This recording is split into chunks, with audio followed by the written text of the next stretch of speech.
धुळे जिल्ह्यातील विधान परिषदेचे 3 जागा आणि काहीसा नाशिक जिल्ह्यातील 3 विधान परिषदा असा मिळून हा धुळे लोकसभा मतदारसंघ ठरतो।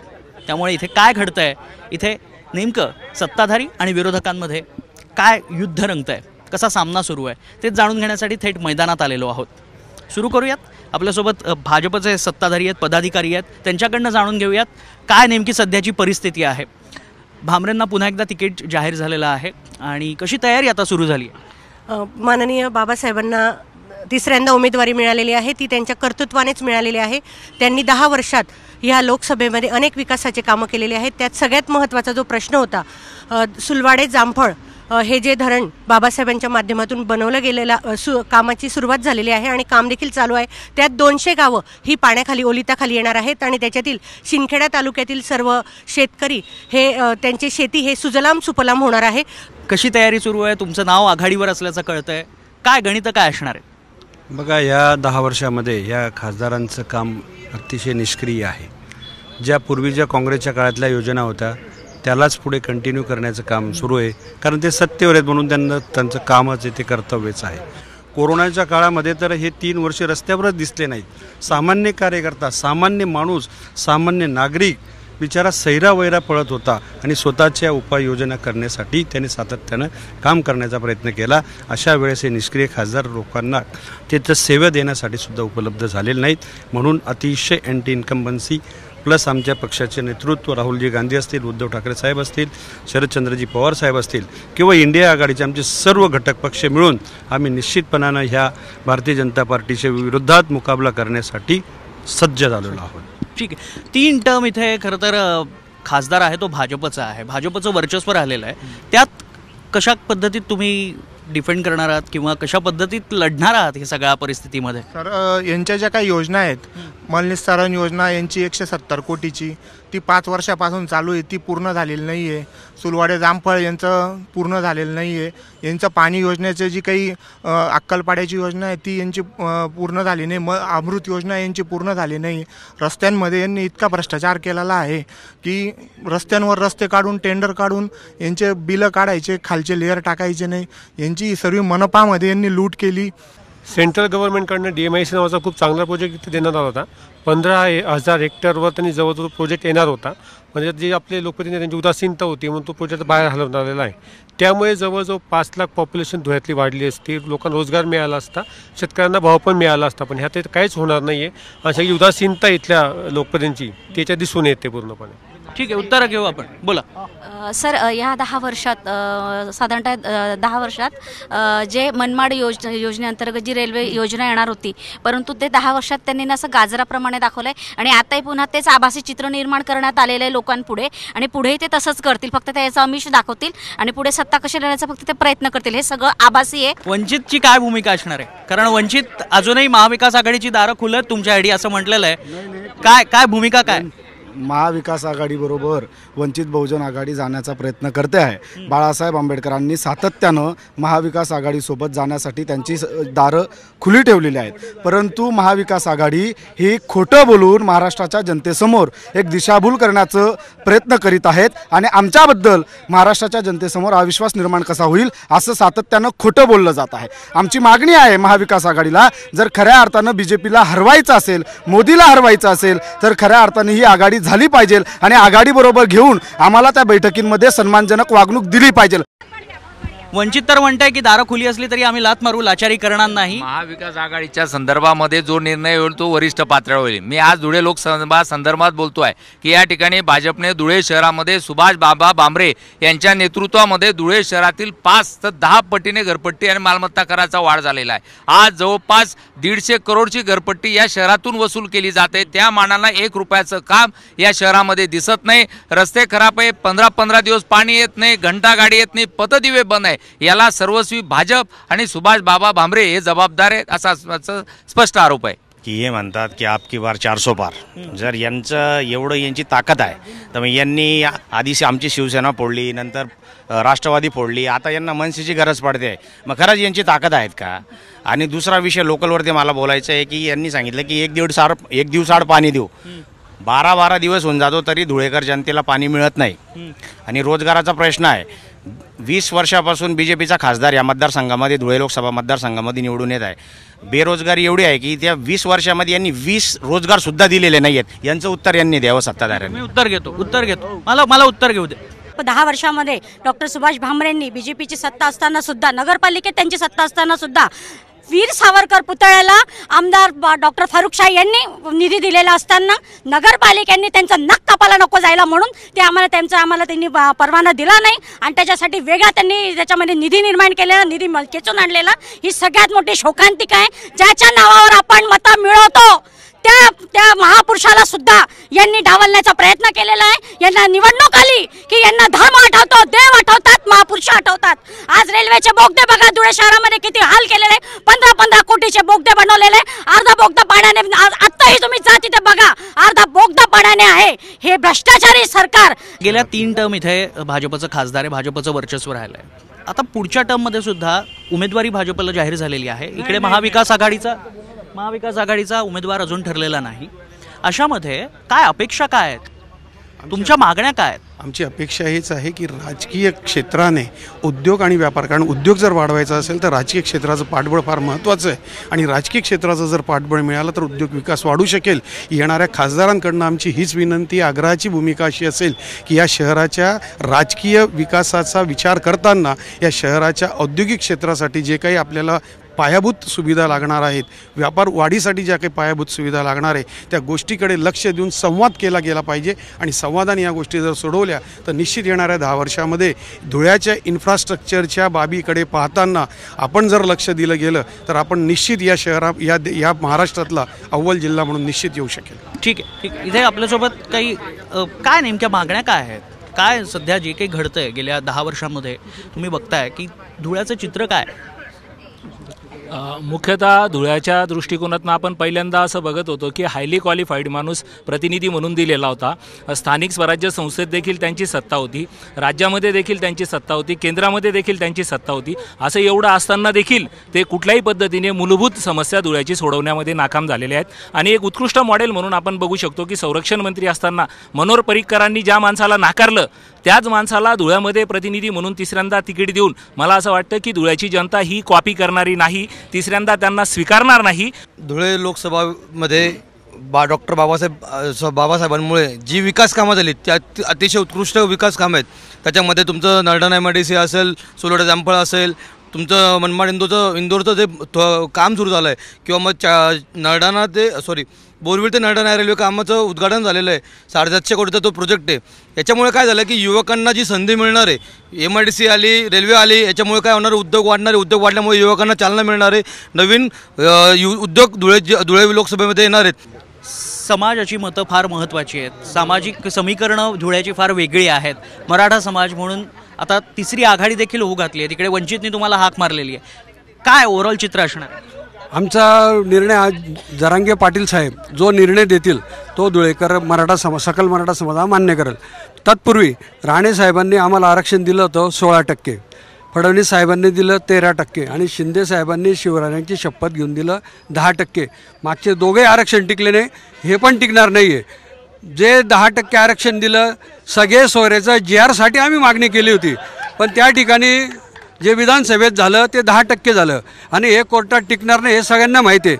आणि ज्यावेळेस 10% आरक्षण दिलं त्यावेळेस मुख्यमंत्री उपमुख्यमंत्री स्वतःवर गुलाल उधळून घेतला, पण संपूर्ण महाराष्ट्रामध्ये मराठा समाजाच्या एकाही कार्यकर्त्यांनी साधा गुलालाचा टीकासुद्धा लावलेला नाही. याचा अर्थ संपूर्ण मराठा समाजात टोटली नाराज आहे. परंतु जरांगे पाटील साहेबांनी जर निर्णय घेतला राजकीय आघाडी करायची वंचित सोबत असेल किंवा अन्य पक्षाशी, तर त्याला मराठा समाज बांधील राहील. ठीक, बोला. शेतकऱ्यांच्या प्रश्नावरती शेतकऱ्यांच्या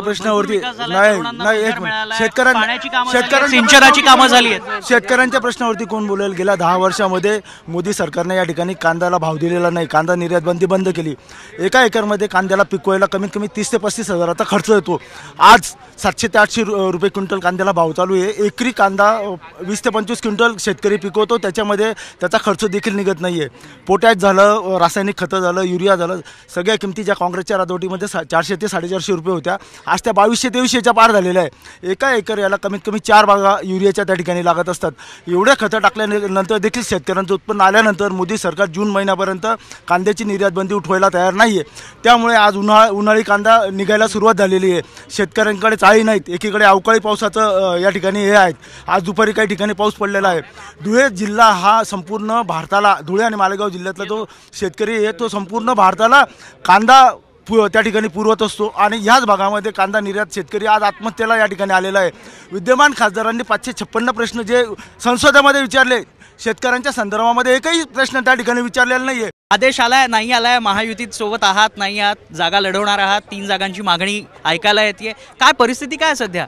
मनसेची जी युतीची भूमिका आहे ती अजून सन्मान्य राजसाहेब ठाकरे यांनी अजून जाहीर केलेली नाही आहे आणि सन्मान्य राजसाहेब ठाकरे ज्यावेळी ती भूमिका जाहीर करतील तो आदेश मन सैनिकांना बंधनकारक असेल आणि साहेबांचा जो आदेश येईल त्याप्रमाणे आमचा पूर्ण मन सैनिक, धुळे जिल्ह्यातील सर्व मन सैनिक राजसाहेबांच्या आदेशानुसार आम्ही त्या पक्षाच्या पाठीशी कायम राहू.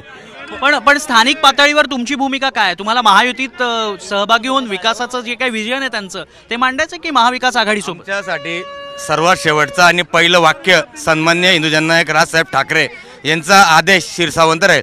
पाण्याचा प्रश्न असेल, रेल्वेचा असेल, रोजगाराचा प्रश्न असेल, अनेक मुद्दे आहेत. विरोधक उत्तरं मागतायत, सामान्य जनता आहे. काही तरुणांशी मी आत्ता बोललो, त्यांचेही काही प्रश्न आहेत. त्यांना पुण्याला, मनमाडला, नाशिकला नोकरीसाठी जावं लागतंय, असे अनेक प्रश्न आहेत. या सगळ्या प्रश्नांवरती भाजप कशा पद्धतीनं उत्तर देणार आहे? खासदार कामातनं कशा पद्धतीनं उत्तर देणार आहे? पाण्याच्या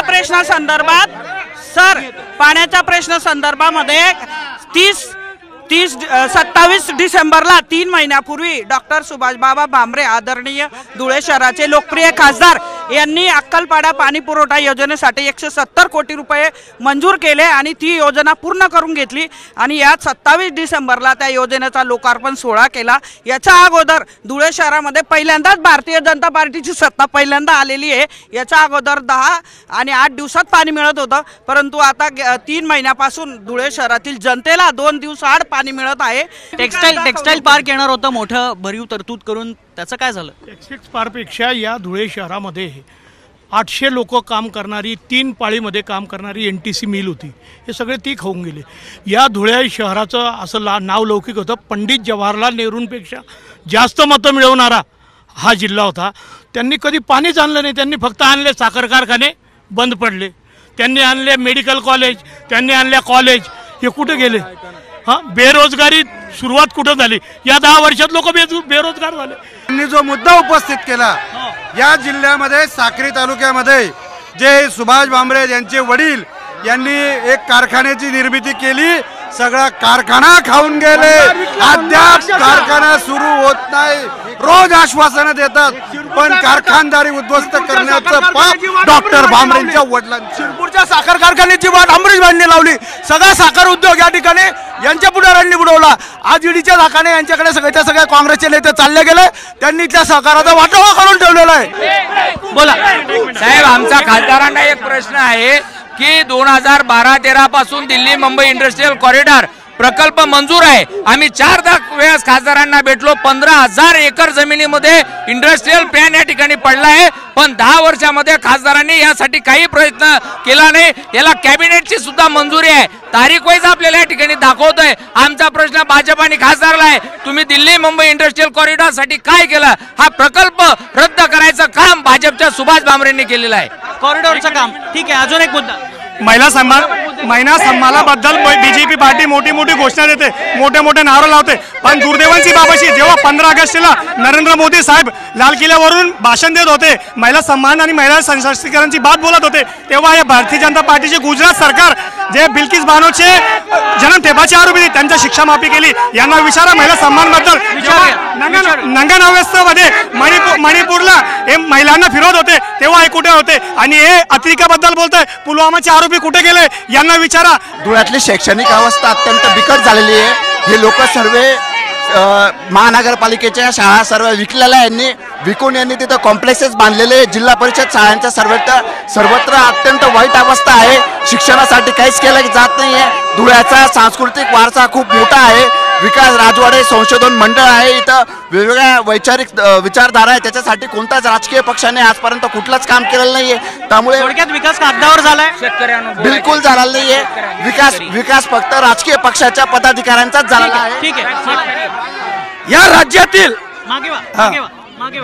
2014 पासून या महाराष्ट्रातील और धुळे जिल्ह्यातील शेतकऱ्यांना कापूस, कांदा, सोयाबीन आणि आयात निर्यातीचं जे धोरण आहे केंद्र सरकारचं, हे चुकीचे आत्महत्या करतायत साहेब.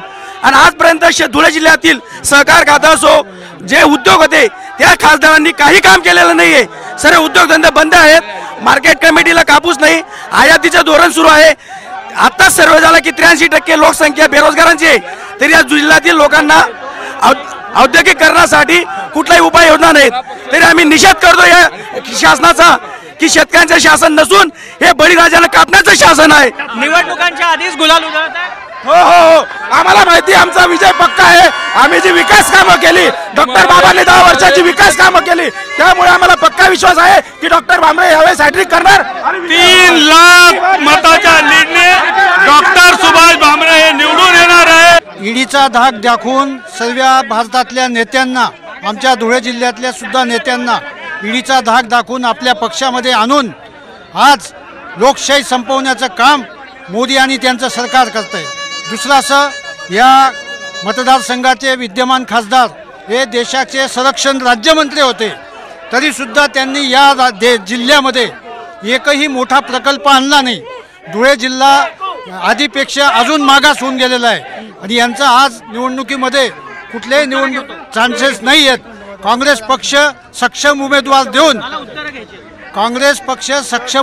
देऊन मोदी साहेबांच्या या सर्व कृत्याला उत्तर देण्याचं काम धुळे मतदारसंघातील जनता करेल. शेतकऱ्यांना लुटणारं सरकार म्हणजे 1 नंबर मोदी आणि 2 नंबर सुभाष भामरे यांनी शेतकऱ्यांसाठी कुठली योजना आणली? पीक विमा असेल, कांदा असेल, कापूस असेल, आमच्या शेतकऱ्यांना एकही मालाला भाव नाही. आणि भामरे साहेबांनी दिल्लीमध्ये शेतकऱ्यांसाठी एखादा प्रश्न मांडला असेल, याचं काहीतरी सबूत असेल ते शेतकऱ्यांना सांगावं. सुलवाडे कनोली जामफळचा विषय यांनी उतरला. जर हे अव्वाच्या 1.25 मोबदला मागत असतील, शासन यांना तो मोबदला देणं बंधनकारक नाही. दुसरी गोष्ट, यांच्याकडे ऐकून घ्या, मोबदला नको, आम्हाला मोबदला नको. आमच्या जिल्ह्याचं पाणी आम्हाला पाहिजे, शेतीसाठी पाहिजे. यांच्याकडे लोक टिकत नाही म्हणून ईडी आणि सीबीआयला दोष देतात. यांना लोक मतदान करत नाही म्हणून हे ईव्हीएमला दोष देतात.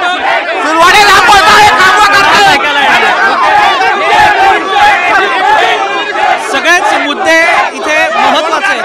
आदिवासी बहुल असलेला हा सगळा मतदारसंघ आहे. त्यामुळे या मतदारसंघातले प्रश्न सुटतात का पुन्हा एकदा भाजपची सत्ता या ठिकाणी येते, हे पाहणं महत्वाचं असणार आहे. अनेक प्रश्न आहेत जे गेल्या 10 वर्षात सुटलेले नाहीत. सातत्यानं विरोधकांकडनं आरोप केले जातात. विकास फक्त कागदावर झालाय अशा पद्धतीचा आरोप विरोधक करतायत. वंचित सारखी भूमिका वंचितनं मांडलेली आहे. तसंच हा सगळा पुढच्या मैदानामध्ये रणधुमाळी कशी असणार आहे हे येत्या काळात स्पष्ट होईल. जनता कोणाच्या परड्यात मतदान करते हे पाहणं महत्वाचं असणार आहे. कौल 24चा धुळे.